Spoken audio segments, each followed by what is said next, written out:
Hello everyone.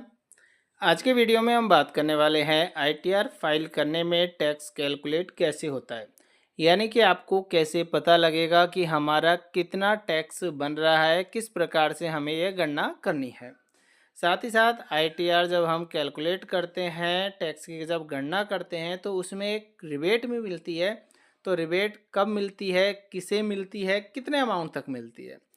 दूसरा एक marginal relief होती है। तो मार्जिनल रिलीफ सबसे पहले तो क्या है, यह किसे मिलती है और कितनी मिलती है। तो इन सब की जो विस्तृत चर्चा है, हम दो एग्जाम्पल लेंगे। दो एग्जाम्पल की मदद से हम ये सबको यहाँ पर समझने का प्रयास करेंगे। एग्जाम्पल की ओर बढ़ने से पहले हम यहाँ पर टैक्स रिजाइम यानी कि टैक्स स्लैब रेट जो है उसकी भी एक बार यहाँ चर्चा कर लेते हैं। ये दो टैक्स रिजाइम है, न्यू और ओल्ड। तो यहाँ पर हम न्यू टैक्स रिजाइम को लेकर चलने वाले हैं। फाइनेंशियल ईयर हम 26-27 की बात कर रहे हैं, जिसका असेसमेंट ईयर 25-26 होता है। तो यहाँ पर टैक्स स्लैब रेट दी गई है कि 0 से 4 लाख के केस में निल है, 4 से 8 में 5%, 8 से 12 लाख में 10%, 12 से 16 में 15%, 16 से 20 लाख तक में 20%, और 20 से 24 लाख में 25%, और यदि 24 लाख से यदि अधिक इनकम है तो 30% की यहाँ पर टैक्स स्लैब रेट रखती है। रिबेट की बात करें तो रेजिडेंट के केस में 12 लाख तक की यदि इनकम है आपकी तो आपको 60,000 रुपये की यहाँ पर रिबेट मिलती है।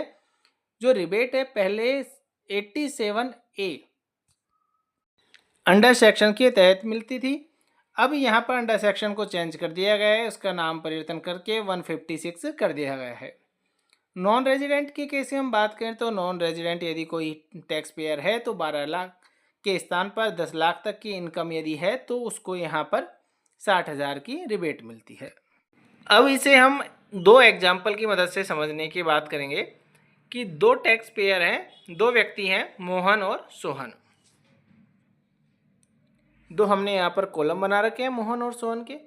मोहन की जो ग्रोस सैलरी है वह है 12,75,000, और सोहन की जो सैलरी है, ग्रोस सैलरी है, वह 13 लाख की।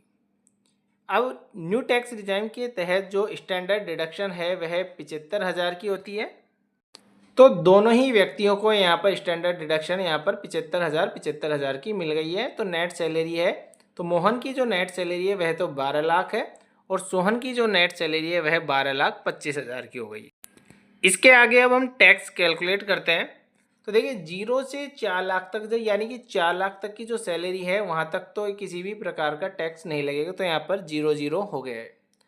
अब 4 से जो 8 लाख तक यानी कि 4 लाख की वैल्यू हो गई है, तो 4 लाख पर यहाँ पर कितना लग रहा है, 5% की यहाँ पर टैक्स रेट लग रही है। हमने ऊपर देखा था न्यू टैक्स रिजाइम में। तो 4 लाख का 5% यानी कि 20,000। इसी प्रकार से सोहन का भी यहाँ पर 4 लाख का 5% 20,000 बनेगा। अब 8 से 12 लाख, चूंकि यहाँ पर 12 लाख और 12,25,000 तक है, तो 8 से 12 लाख में दोनों व्यक्ति आ रहे हैं यहाँ पर। तो वही 8 से 12 लाख में 4 लाख है, तो 4 लाख का 10% 40,000, और 4 लाख का 10% 40,000। तो दोनों ही व्यक्तियों के यहाँ पर अभी तक टैक्स की रेट बराबर लगी है। अब यहाँ पर आप देखेंगे मोहन की जो नेट सैलरी है वह तो है 12 लाख। तो यहाँ पर इसका मतलब ये है कि इसकी जो टैक्स कैलकुलेशन थी हमने यहाँ तक कर चुके हैं 12 लाख तक। सोहन की हम बात करें तो सोहन की जो नेट सैलरी है वह है 12,25,000। तो 12 लाख से ऊपर जितनी जाएगी उतनी राशि पर अब 15% की रेट से यहाँ पर उसका टैक्स पे करना होगा। तो 12 से 25 लाख की हम बात करें सोहन की, तो कितना अमाउंट ज़्यादा है, 25,000 ज़्यादा है। तो 25,000 का 15% हमने जब कैलकुलेट किया तो आया 3,750।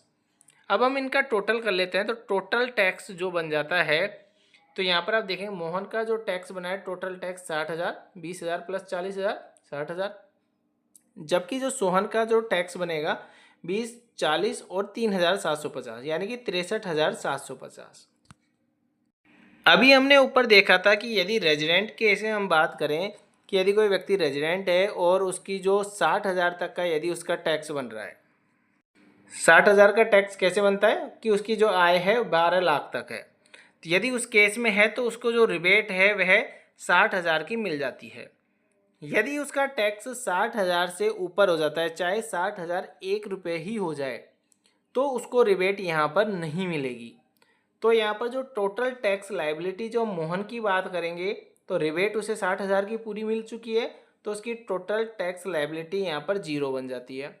जबकि सोहन के केस में रिबेट यहाँ पर उसे नहीं मिलती है। क्यों नहीं मिलती? क्योंकि एक तो आय उसकी 12 लाख से ऊपर है, 12 लाख से ऊपर होते ही यहाँ पर 60,000 की जो रिबेट है वो यहाँ पर उसे नहीं मिलती है, जिसके कारण उसकी टोटल टैक्स लायबिलिटी कितनी बन जाती है? 63,750। अब ये जो पूरा मामला है वह सरकार के संज्ञान में आया और वहाँ पर ये देखा गया कि मोहन की जो नेट सैलरी है वह 12 लाख है और सोहन की जो नेट सैलरी है 12,25,000 है। केवल 25,000 की सैलरी ज़्यादा होने के कारण ही उसकी जो टोटल टैक्स की लायबिलिटी है वह 63,750 बन जाती है, जो कि उसके लिए पूरी तरीके से गलत है। तो इसके लिए एक मार्जिनल रिलीफ के नाम से एक अलग छूट दी गई। इस रिलीफ में क्या होता है कि सोहन की जो नेट सैलरी थी 12,25,000 और 12 लाख यहाँ पर मिनिमम, तो अंतर कितना आया था? 25,000 का। और टोटल टैक्स लायबिलिटी जो बन रही थी उसकी 63,750। तो 25,000 के कारण वह टैक्स में आ रहा था और टैक्स की लायबिलिटी उसके कारण बन रही थी 63,750। तो इन दोनों में से जो वैल्यू कम होगी वह उसे टैक्स के रूप में पे करनी होगी, यानी कि यहाँ पर 25,000 का उसका टैक्स पेबल यहाँ पर रहने वाला है। यदि सोहन की जो नेट सैलरी है 12,50,000 होती और जो टोटल टैक्स है वह यदि उसका 75,000 यदि बनता, तो यहाँ पर उसकी सैलरी 50,000 ज़्यादा है। 12 लाख से कितनी ज़्यादा है? 50,000। तो 50,000 और 75,000 में से जो मिनिमम है वह उसे टैक्स के रूप में पे करना पड़ेगा, अर्थात उस केस में उसे यहाँ पर 50,000 ही यहाँ पर टैक्स के रूप में पे करना होता।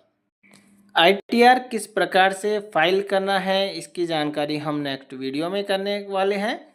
इसके लिए आपके YouTube channel all educate info को सब्सक्राइब कर लीजिए। आज की वीडियो में इतना ही। धन्यवाद।